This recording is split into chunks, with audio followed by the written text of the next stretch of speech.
किसी ने एक बात कही थी, सियासत महाठगिनी। तो क्या सियासत सिर्फ सियासतदानों को ही ठगती है या फिर इसकी ठगी का शिकार आम आदमी भी होता है? बिल्कुल, आम आदमी इस ठगी का ज्यादा शिकार होता है। आज थोड़ा सा फ्लैशबैक में चलने की जरूरत है। 6 महीने पहले जब चुनाव थे तो कांग्रेस बड़े जोर शोर के साथ मैदान में उतरी थी और बेरोजगारी के मुद्दे को लेकर बहुत बड़े सपने दिखाए थे। और सपनों में, आम आदमी के सपनों में पहली बार कांग्रेस के नेताओं ने अपने सपने जोड़े। लेकिन आलम यह है कि आज नेताओं के सपने अलग और आम जनता के सपने अलग हैं। थोड़ा सा फ्लैशबैक में चलते हैं। बीते साल 2022 के सितंबर और अक्टूबर में कांग्रेस ने रोजगार संघर्ष यात्रा का आगाज किया था। तब कहा था कि प्रदेश में जो सबसे बड़ा मुद्दा है वो बेरोजगारी का है। आज खुद को रोजगार मिल गया कांग्रेस को और वो मुद्दा खत्म हो गया। सत्ता में अपने चरण डालने के लिए कांग्रेस ने जो ये रोजगार यात्रा थी, रोजगार संघर्ष यात्रा जो थी, उसका आगाज 2 चरणों में किया था। पहला चरण सितंबर 2022 में शुरू हुआ था और दूसरे चरण का आगाज अक्टूबर 2022 में हो गया था। सियासत तब भी हुई थी, लेकिन सियासतदानों के बीच में हुई थी। कांग्रेस हाईकमान ने सबसे पहले जो रोजगार संघर्ष यात्रा थी, इसका संयोजक पूर्व मुख्यमंत्री स्वर्गीय वीरभद्र सिंह जी के बेटे विक्रमादित्य सिंह को बनाया था। सियासत हुई। उसके बाद दूसरे चरण में दूसरे युवा नेता सामने आए और ये थे स्वर्गीय जीएस बाली जी के बेटे रघुवीर सिंह बाली। रोजगार संघर्ष यात्रा प्रदेश के विभिन्न हिस्सों से गुजरी और कई जगह युवा आए और कई जगह लाए भी गए थे। इस बात से भी इनकार नहीं किया जा सकता, क्योंकि जब बेरोजगार की जेब खाली होगी, रोजगार नहीं होगा, तो वो किस तरह से उस संघर्ष यात्रा का हिस्सा बनता। लेकिन सियासत के लिए जरूरी थी भीड़, और वो भीड़ उमड़ी, रेडीमेड भीड़ उमड़ी, क्योंकि जो बेरोजगारी के शिकार युवा थे वो रेडीमेड ही उपलब्ध थे, आज भी उपलब्ध है। तब कांग्रेस के पास अपने लिए रोजगार नहीं था, रोजगार मिला हुआ था उस वक्त बीजेपी को। बीजेपी सियासत का रोजगार कर रही थी, कमा रही थी। तब कांग्रेस के नेताओं ने कहा कि आज की डेट में अगर कोई बहुत बड़ा मुद्दा है तो वो बेरोजगारी का है। सबसे बड़ा मुद्दा कांग्रेस के नेताओं ने खुद कहा था कि बेरोजगारी का मुद्दा है। आज वो मुद्दा कहां है? खुद मानते हो आप 6 महीने पहले तक कि बेरोजगारी प्रदेश का सबसे बड़ा मुद्दा है। आज आप लोगों ने क्या किया? 6 महीने का वक्त निकल चुका है। आपको बेरोजगारों का दर्द याद नहीं है तो कम से कम इतना सा तो याद होगा कि आपने इस जमात के साथ वायदे क्या किए थे और आपके क्या जो वादे थे वो वफा हो रहे हैं। कहते हैं ना, पंप एंड शो की राजनीति, शो ऑफ की राजनीति।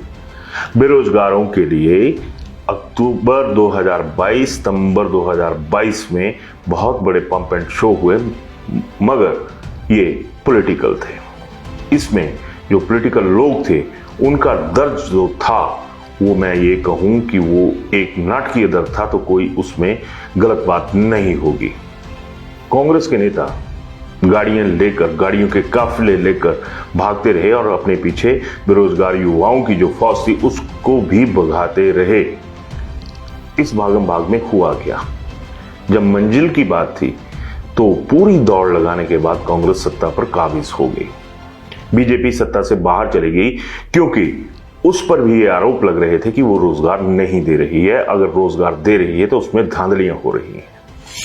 आज कांग्रेस ये कह रही है कि हमारे पास फंड की कमी है। मेरा एक सवाल रहेगा इन लोगों के साथ कि भले मानसो, वो भी आप ही थे जिन्होंने ये कहा था कि हम 680 करोड़ रुपए का युवाओं के लिए स्टार्टअप फंड रखेंगे। ये भी आप लोगों ने ही कहा था कि हम शहरी रोजगार गारंटी योजना लागू करेंगे। 680 करोड़ रुपए के फंड को भी एक तरफ रख दीजिए। गारंटियां तो वारंटियां में तब्दील होती रही हैं। ये आपका भी इतिहास है, ये बीजेपी का भी इतिहास है। शहरी रोजगार गारंटी योजना उसको भी ताक पर रख दीजिए, लेकिन जो सरकार के रोजगार की गारंटी है वो कहां है। उस दौर में कांग्रेस के नेता ये कहते थे कि अब जो बीजेपी की सरकार है उसके दिन गिनती के रह गए हैं। कोई दो राय नहीं, वो दिन गिनती के ही बचे थे और गिनती भी तुरंत खत्म हो गई। एक झटके में गिनती खत्म हो गई थी जब लोगों ने मतदान किया था और कांग्रेस को सत्ता में लाने का जो वादा था वो पूरा कर दिया। लेकिन अपने वादों पर, रोजगार से जुड़े मुद्दे पर कांग्रेस क्या कर रही है इस वक्त? भाजपा की गिनती के दिन थोड़े थे, गिनती खत्म हो गई, पर युवाओं की रोजगार के जो दिन हैं उनकी गिनती क्यों नहीं खत्म हो रही? उनका इंतजार के दिन लंबे लंबे लंबे होते चले जा रहे हैं, लेकिन ये गिनती खत्म होने का नाम नहीं ले रही है। तब कांग्रेस के नेता ये कहते थे कि भाजपा एक डूबता हुआ जहाज है और इससे सब कूद रहे हैं, इसके नेता कूद रहे हैं, बेरोजगार इसके जहाज से कूद रहे हैं, क्योंकि इनको लग नहीं रहा है कि अगर बीजेपी को वोट देंगे तो इनको रोजगार मिलेगा। आगे सब कूद कर आपके पाले में, बेरोजगार भी आ गए। सरकार तभी बनी है, किसी एक वर्ग के वोट देने से सरकार नहीं बनती है। शायद इसका गम अभी बीजेपी को भी सता रहा होगा, क्योंकि वक्त रहते ना बीजेपी वालों ने बेरोजगारों की कदर की थी, ना अभी तक कांग्रेस कदर करती नजर आ रही है। बीजेपी को डूबता हुआ जहाज बताया, कोई शक नहीं डूब गया, लेकिन अब बेरोजगारों को भी तो बता दीजिए कि वो कहां जाकर कूदे। मैदान के जंग में कूदने लायक तो बेरोजगार हो नहीं सकता, क्योंकि उसकी आर्थिक हालत इतनी मजबूत नहीं है कि वो आप लोगों से जंग लड़ने के लिए आप लोगों के पीछे पीछे भागे। इन्हें एक व्यवस्था की जरूरत है, और ये जो व्यवस्था है ये आप लोग, आपकी अफसरशाही मुहैया करवाएगी, और जिम्मेदारी भी आप लोगों की बनती है, नैतिक कर्तव्य भी बनता है, सामाजिक कर्तव्य भी बनता है। लेकिन सोचिएगा जरूर कि जिन लोगों की वजह से, जिन लोगों के वोट्स की वजह से आप लोग आज एक आरामदायक सरकारी माहौल में जीवन यापन कर रहे हैं, क्या उन लोगों का इतना सा भी हिस्सा नहीं बनता कि वो भी चंद पल अपनी जिंदगी के आराम से गुजार सकें? क्योंकि आराम की जिंदगी, रोजगार की जिंदगी देने का जो एक मादा है वो आप लोगों की सरकार में होता है, चाहे वो बीजेपी की हो या फिर कांग्रेस की। आज आम आदमी की सरकार तो बनी है। हो सकता है कि अभी जिस तरह से मैंने आम आदमी बोला, सियासत के जो लोग होते हैं उनका दिमाग सियासी चलता है कि आम आदमी पार्टी की बात हो रही होगी, लेकिन नहीं, बात प्योरली आम आदमी की है, आम आदमी की सरकार के लिए है। ऐसी सरकार जो आम आदमी के लिए काम करे। सत्ता में आना था तो आप लोगों ने सिर्फ 2 चरणों के भीतर पूरी दुनिया नाप ली थी सियासत के रोजगार की, पूरे रास्ते नाप लिए थे, सिर्फ 2 चरण। अब युवा आपके चरणों में पड़े हुए हैं, इनके लिए भी तो एक 2 चरण देख लीजिए कि किस तरह से ये सारी चीजें हो सकती हैं आने वाले दौर में। हैरानी की बात है कि कंडीशनल ज्वाइनिंग देने के लिए युवा मांग कर रहे हैं कि कंडीशनल ज्वाइनिंग दीजिए। अगर कल को कोई उसमें संलिप्त पाया जाता है तो आप उसको बाहर निकालिए, लेकिन जो रोजगार का हकदार है कम से कम उसका रोजगार तो उस तक पहुंचा दीजिए।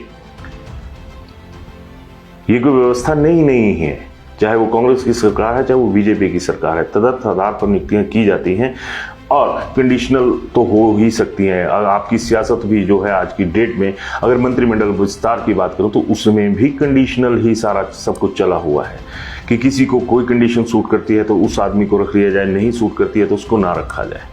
लेकिन जो बेरोजगार हैं वो सियासत का हिस्सा नहीं है, उनको हिस्सा आप लोगों ने देना, क्योंकि वो समाज का हिस्सा है। समाज उस वक्त जरूरी ना समझे आप जिस वक्त आपको वोट चाहिए होता है, समाज उस वक्त भी जरूरी समझे जब समाज को आपकी व्यवस्था की जरूरत होती है। व्यवस्था तो बना कर दीजिए आप। अंत में कहूंगा कि अभिवादन स्वीकार करें, क्योंकि अभिवादन एक उम्मीद के साथ कर रहा हूं जाते जाते। युवा चीख रहे हैं, इनकी आवाज सुनिए। इनको अनसुना करेंगे तो शायद जो एक सियासत का बहरापन होता है, जो अक्सर ये आरोप लगता है कि सरकारें अनसुनी करती हैं, उस दाग को तो धो लीजिए। इतना भी तय मानिए, अगर रोजगार के मुद्दे पर आप लोग एक स्टेप आगे आते हैं तो जो युवा हैं वो आपको 10 कदम और आगे बढ़कर आपका साथ देने के लिए तैयार होंगे। सियासत की बात है तो सियासत के लिहाज से ही कर रहा हूं, क्योंकि सियासत में फायदा देखा जाता है। तो फायदा देखिए ना, 2024 में लोकसभा के चुनाव हैं। अगर आप इनको फायदा देंगे तो शायद ये आपको फायदा दे दें। व्यवहारिक बात कर रहा हूं, बुरी भी लग सकती है, चुप भी सकती है। समाज अपनी जरूरतें मांगता है और ये दिन आपका फर्ज है, जरूर दीजिएगा। धन्यवाद।